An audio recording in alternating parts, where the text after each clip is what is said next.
Welcome to the Social Podcast, where no discussion or debate is off limits. Welcome, everybody. It's so wonderful to see your faces. If you weren't here yesterday, we are officially in season 13. Yes, we are. I'm going to milk that all month long, just yes. Okay, everybody, we'd like to welcome to the show also host of SportsCenter and the NFL on CTV, Kara Wagland. Welcome to the show. This is a reception, right? You do the walkout. Usually nice. on SportsCenter, you're already at a desk. There's nobody watching you. There's no light. I know. We're going to, and we have the best live audience on Canadian television. Amazing. Love it. To say that. All right, well, let's kick this off, everybody. I don't know if you saw this, but Kate Middleton has stepped out with a brand new do. Yeah. Okay, you'll take a look. People magazine is calling it a, quote, shocking blonde hair transformation, the biggest of her life. I don't know if that's how they, but anyway, that's how I read it. Okay, Kate's hair transformation. What do we make of this, Jess Allen? Are we calling it a transformation? We're definitely calling it that? It's a good question. A hair transformation? I think it looks beautiful, but it's just like a little lighter. It's still long and perfect and blown out. Like, when I want a hair transformation, I want like a bold cut. I want a bold change in color, Yes. no? Do you agree? I agree. When I first got the photos, I was like, wait a minute, there was a transformation? I didn't actually notice any difference. I thought it was, maybe she got a little sun in the hair. Well, it is. I think why maybe it is standing out is because like nobody does this really in the royal family, Oh, right? that's a Like good they point. never. You get a look. There's and no mohawks. There's no bold, like shocking pink hair. There's none of that. I actually say, like, when I see it, I get a bit of low-key envy because even though it's not that bold transformation, it still is a color change. And I feel like I use my hair like a security blanket. And I basically stay within the certain same range, certain same length, certain same color palette for ages. And every time I see someone with like a blue or like a bang or like a dramatic chop, I'm so envious. But I think I have hair. Would you actually do that? I would love to. But you just feel like you're not capable of I it. feel like I'm not capable, and I thought about it today, like, what happened to me? What happened in life? And I realized it was when I was around 6 years old. Do you guys remember Dorothy Hamill? She was a skater, and everyone had, my hairdresser was like, you got to get a haircut like her. I had long, long hair, and then I went to that. You did it. I had that cut. And I cried my eyes out for days, and my sister had the same bloody cut, and we were just so miserable, and I think that that's where it is. So maybe that's the cut I need to do. Maybe I need to like. We get irrationally attached to our hair, though. We as women, are. I feel like, because even a little tiny trim, like I got one bad haircut in my life, and I still refer to it as the massacre of February 2014. Like it's just. There you go. Yes, it was really, really bad. Listen, I'm going to look at Kate's hair and I'm going to say she's probably doing what a lot of us perimenopausal, menopausal women are doing, which is when the grays start to kick in, what you start to do is you start to do highlights. You go lighter because coloring our grays is expensive. It's true. Now, I don't think she has a money problem, but that's a lot of work. You're kind of every 2 weeks. If you zoom into your TV right now, you don't want to see what's happening under here. So I think I lightened this summer, and I did the same thing, not because I was trying to copy her. Maybe she copied me. Oh my God. But anyway, it's because my grays are out of control. So for a certain time, just doing the highlights for some people can help, prolong the color session. You know what's interesting, and I don't want to project on Kate, but when I do, I think, a drastic haircut every now and then. Like, my hair was down to here, let's say, and I chopped it off. I need to get it cut again, in fact. But I do it out of insecurity. I've gained some weight, and none of my pants fit. And so my hair is something that I can control and get like an instant sort of confidence boost. Do you know what I mean? Well, people do that, right? Like whenever they do, you go through a breakup. A lot of people will do something dramatic. Something drastic, right? it's control. I just buy more hair extensions. Okay. So we're moving on to this.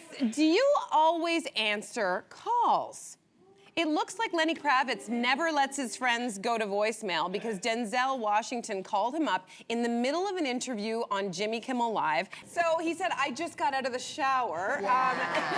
So Kara, is there a time when you never take a call? I mean, I would not take a call if I was coming. I shouldn't say that, depending on the person calling. Now there is a time I won't take a call. I was always that person who would take a call any time of day. I don't know if I thought it was letting people in my life know that they mattered and they were a priority. Yeah. I needed to get that out of my head once I had kids. So now the only 2 times I don't take a call when it comes in is if I'm engaged and doing something with my children. Yep. Or I work nights. I tend to sleep in a little later. I was always that person who would pick up the call at 7 a.m. and then pretend like I wasn't sleeping and do it. No, you didn't wake me up. No, I was up. Everyone knows you were sleeping. It's ridiculous. Yeah. Now I will let that go to monster is voicemail. calling you at 7 a.m.? A lot of people. Monsters. Probably the person who's trying to get back at me for messaging them at 2 a.m. That's true. No, here's the thing with, first of all, like, my phone doesn't ring anymore. Me too. And so I don't know who's calling anybody, but there is one person that is always calling me. It's the only person who calls me. It's my mom. Aww. Right? We all know. And you're always going to take the call when mom calls, okay? It doesn't matter. So last night I was out with my friends, and TIFF just started, the Toronto International Film Festival, and I'm out, and I have a girlfriend in, Aaliyah Jasmine, who we know. She's in from out of town, and so we were out. It's really late. When you get a call late from a parent, you know your heart stops. You're just like, this is not good. So we're in the middle of things. I don't drink anymore, but some of the ladies were drinking. We're having a good time, and I'm like, it's my mom. So of course I'm gonna answer. So I answer. I said, Mom, is everything okay? There's a crisis. I said, oh my God, what's the crisis? My phone doesn't fit into the new phone holder that you bought me. That's such a mom crisis. And I just went, on the one hand, I was like, okay, thank God it's not a crisis. By the way, I love you, Mom, and this is such my mom a thing. Yeah. But she was so excited at the new purple phone case I bought her that she was trying so hard. Then I hear my dad in the background. He's like, I've been working on this for half an hour. Oh my! Can't get the phone in the thing. I said, okay, crisis. She says, a crisis. I said, Mom, I'll see you on Saturday. I'm gonna be up at the farm on Saturday. My friends guilted me. You're not gonna make your mom wait until Saturday. What? You're right. So I said, here's the thing. I said, you know what? Did you take the last phone case off before you tried to put it into the new phone case? No! Guess what? Crisis averted. Oh my gosh. That's amazing. That's amazing. And you know what? Wait till you see my mom's new phone case. It is so hot. So good. I love you, Mom. She's gonna be mortified. So Kim Kardashian sparked debate online after saying she doesn't believe in homework. She says after 8 hours a day in school, kids need to, also do sports, have a life, and spend time with their family. So should kids be given homework? Carl, Tara, what do you think? 100%. I hear a lot of yeses. I say 100%. Wow. 100% The yes young to the person, homework. the one young person Of in the course. audience is saying no. Is saying no. I completely validate the whole kids need to be able to play outside. There need to be parameters. But if there's something I learned last year, my eldest Jake is 8, so he's in grade 3 now. In grade 2, he had a teacher who consistently gave him homework every day. It became a routine, and he learned the discipline of the expectation is you come home, you wash your hands, you sit down, we get the homework out of the way right away, and then you can do your screens, you're going outside, you're playing. Until that is done, priority number 1, homework, nothing else is happening. So he was able to learn the discipline of this is what we're gonna do, this is the routine, getting it out of the way Can I ask a question? quickly. Did he need you there, though, in order to start that? I think early on in the year, yes, and then it got to become a habit. And so he would come home, and if he had homework in his bag, he immediately sat down. Now, I will say the caveat here is I wouldn't give homework that takes any longer than like 15 minutes. Oh, interesting. You don't need to be For the sitting there young forever, ones. and Okay. it should be a quick repetition style homework. They shouldn't be learning something new or trying to grasp a concept or a new concept. It should be just something that is trying to commit to memory. You can do in 10 to 15 minutes, get it done. But for me, it was more the discipline and creating the routine and the habit. I understand. There were days that he would grumble about not wanting to do it. Like I don't want to go to work today. Except you need to learn some days you're not going to want to do it. You got to push through and do it anyway. I guess that's what I was thinking because I kind of think of school as work. And I can't believe I'm saying it, but I think I kind of agree with Kim Kardashian and our one young person in the audience because like after a full day of work, imagine coming home, even if it is just 15 minutes, and doing more work. Imagine what moms have to go through. Yeah. Working moms. This is rich for me to say. Yeah. But I dug a little further, and there is some research that says doing homework for young kids, let's talk elementary school, it doesn't actually boost academic performance. In fact, it gets in the way of the things that do perform, that helps them perform better later on in life, which is playtime, family time, and rest. Those three things are crucial to building better academic performance better down the road. Yeah, I think age does matter. I used to teach grade 7 and up. And so the research supports exactly what you're saying, which is homework is not really proven to be great for young kids. It just doesn't show. Does it teach soft skills is a different question. And I don't know what the research says. I would say perhaps yes, but definitely middle school to high school. And if you are college or university bound, they say that homework and correlation with better grades and success in life, that's a clear, that is absolutely clear. So the question then becomes, what is the age of your child?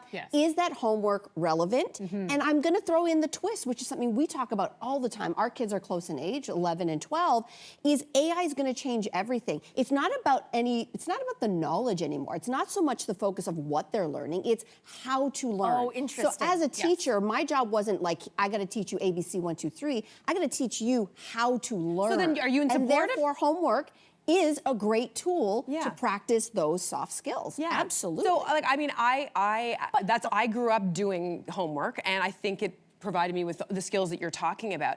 Jaya has not. He's going into grade 7, new teacher this year.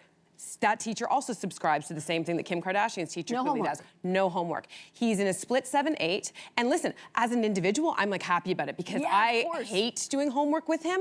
I have such like I have to like be like, because you don't want to be down on any of the subjects, but I'm like, let me just go over here and watch a YouTube video on whatever it is. Because I don't know any of this stuff. It's been a long time. And then I think about the families who don't have a parent at home necessarily to sit down with a child. It's actually a lot of privilege to be able to have a parent at home who isn't busy working multiple jobs. So I just think this is such a nuanced thing. What I'd like to see, though, is consistency across the board. Because I know your daughter's in the TDSB as well, and she does get homework. So why are some classes, she's a year younger, Jaya had that year too, and he didn't get homework that year. So what is the difference going on here? The teacher. But that matters. We're all part of a public system, and are certain kids getting more advantages than others as a result of whatever is being established in the classroom? I don't know. I think it's a wash when you take a look at their entire academic career for teachers who give it or don't give it. But also the teaching style and philosophy of each teacher is very different, right? So there's a lot of variables here. So, I mean, listen, Kim, first of all, I don't want to hear anything about Kim Kardashian and her children, because And I'll tell you why. I'm going to go back to where this started. It's like she's a great entrepreneur and she is providing a great example, especially to the girls. I'm not going to knock the hustle, but it's very rich of her to be talking to us commoners about all of these things in life. I don't want to hear what she has to say about much. But anyway, where are we going next? We're going to move on to this. So, with the NFL season kicking off tonight, the season is kicking off tonight. Hold on, can you read that again? I got to read that. Some excitement for the NFL season. Yes. Football is back. Thank you. And I want to know, how important is food when you're watching sports, okay? Think about that for a minute, because a writer for Bon Appetit says that a good spread is actually part of what makes it entertaining. Duh. But how much does food factor into you people who watch these games? You people. You people. Did you just you people? I love you that. You people who watch sports. Listen, I'm going to say this. I live with a Bills Mafia fan. That would be my husband. He is Buffalo Bills Mafia to the end. Obviously, the season is going to be kicking off today. It's going to be very exciting. So he has sucked Marqueza and I into the thing. But when we got introduced to it, it was really exciting because we did it through seeing it live. So we went to a game. And so out of the tailgating culture is where our ritual in the house comes from. So we went to Buffalo. This was before Donald Trump. Don't judge me. And so we went down there. We went to the home of the original Buffalo wing. Yes, incredible. So these are the rituals that came out of the tailgating culture and ritual that we've brought into the home. So do you have any idea what I'm talking about? No. Okay. What's a tailgate? Tara, what do you have to say? No, I think food is huge. I think one of the things, the NFL does a lot of things right. One of the things the NFL has marketed really well in their league is they've created this one day. Yes, there's a game on Monday and Thursday, but Sunday is the day. Yeah. And they've created this appointment viewing. It's an event. When you start talk about Super Bowl, there is music involved. There's the pageantry of it. And there's all these Super Bowl foods. People have their go-to foods, their watch parties. They have their friends over. They create an entire event around this one game. And so food is a really big part of that. Yeah, it's true. What do you eat? What do I eat? I mean, I can't say no to a wings. Nachos are probably my number one. That's mine. I will say, I get a lot of DMs from men who watch sports, and one of the main questions I get is, how do I get my girlfriend to watch sports? Oh my How do I get her to God. be interested in sports? And the main advice I give is Taylor Swift. Taylor Swift helps. The Taylor Swift effect, definitely. Food. Make it an event. Cute outfits. Make it fun. Bring some people over. Have a party. Get all the food spread out there. Yes. There you You're go. smart. Get the Nice. peripheral Smart fans advice. involved. Love it. Yeah. Welcome back. So Bill Belichick's college coaching debut did not go as planned. The 8-time Super Bowl winner has been working with the University of North Carolina for the past 9 months, but the team was humiliated in a 48-14 loss to Texas Christian University. So the Globe and Mail's sports columnist argues this could be the beginning of the end for Belichick's reputation as the greatest football coach of all time. So Kara, do you think that this is sort of like, you know, how can anyone hang on to that title forever? Is this to be expected? I think Bill Belichick as an NFL coaching legend is solidified. I don't think he's in danger. And a lot of people are forgetting, yes, he had a really bad, rough debut with UNC. He was 1-15 in his first season as head coach with the Cleveland Browns. His first season with the New England Patriots was 5-11 and went on to be just fine. Maybe he's not so hot out of the gate. Maybe he's a slow starter. What I find more concerning is not his NFL legacy. I think he's good there. It's all this off-field stuff with the girlfriend on the sidelines and everything else going on that just doesn't seem like the 6-time Super Bowl champion Bill Belichick that we have grown to know. Do you think it's even possible that that's why, like, we're talking about it on the show today? Like, if Bill, we don't talk about a lot of football coaches on this show. Thanks, Cynthia. She's very, very relieved. But the fact that we are picking up on this story, does it have to do with that massive loss, or does it have to do with the attention that he was a headline for practically the whole summer because of that interview with his girlfriend on CBS? Do you remember that? Now everyone's like, oh, like, do we remember him for those 8 Super Bowl rings, or do we remember, oh, that was the coach with the girlfriend who was sort of being a little controlling behind the scenes, I suppose? I think it's two things. It's such a departure from the Bill Belichick we got to know. Right. This, like, stern-faced, to-be-feared guy on the sidelines with the Patriots. Now, all of a sudden, we're seeing a side of him that doesn't align with that whole box that we've put him in, which is a little strange.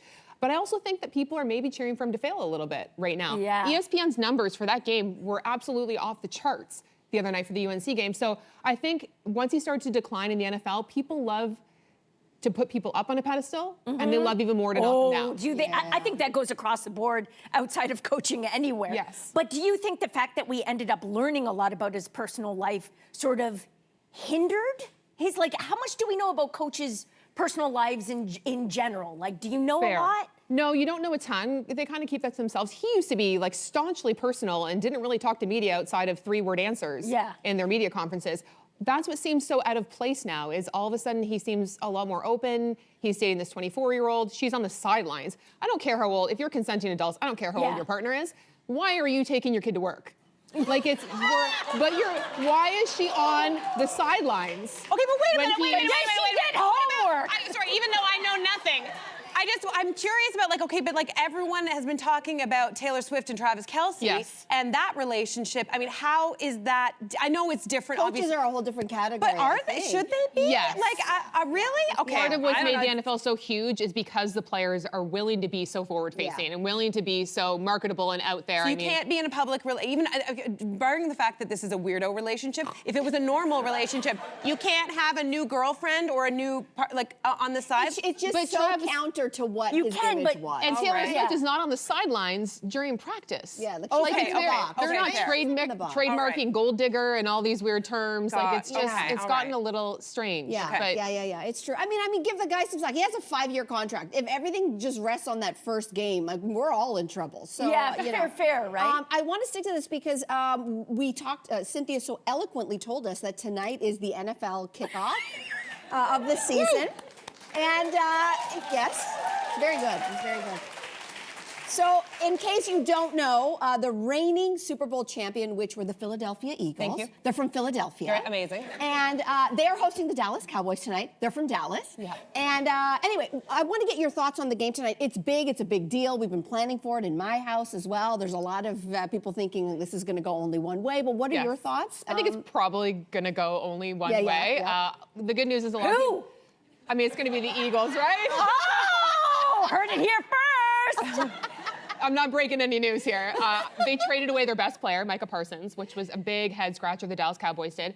The Dallas Cowboys are kind of like the New York Yankees in Toronto. People hate watch them. Okay. So even if they're really bad, you're facing the defending Super Bowl champions. I mean, the Eagles are still so good that this should be a pretty easy game for Philly. I did love that Nick Sirianni, the head coach of the Eagles, has said they've already turned the page on 2024. They're not Super Bowl champions anymore. They're going into this season as a new team. They're not even going to watch their banners be raised. They're doing the Super Bowl celebration. They're not going to be out on the field for that. Wow. They are already moved on. CeeDee Lamb, the receiver for the Cowboys, said he's going to watch because he wants the motivation. Right. But anytime these are divisional opponents, I mean, this is going to be a great battle regardless. But yeah, this should probably be easily won by the Eagles. Okay, all right, you heard it here first. It's true, it's true. Well, Kara, thank you for your insight. That was amazing. Thank you. Subscribe to the Social Podcast so you don't miss a fiery debate. Until next time, socialites.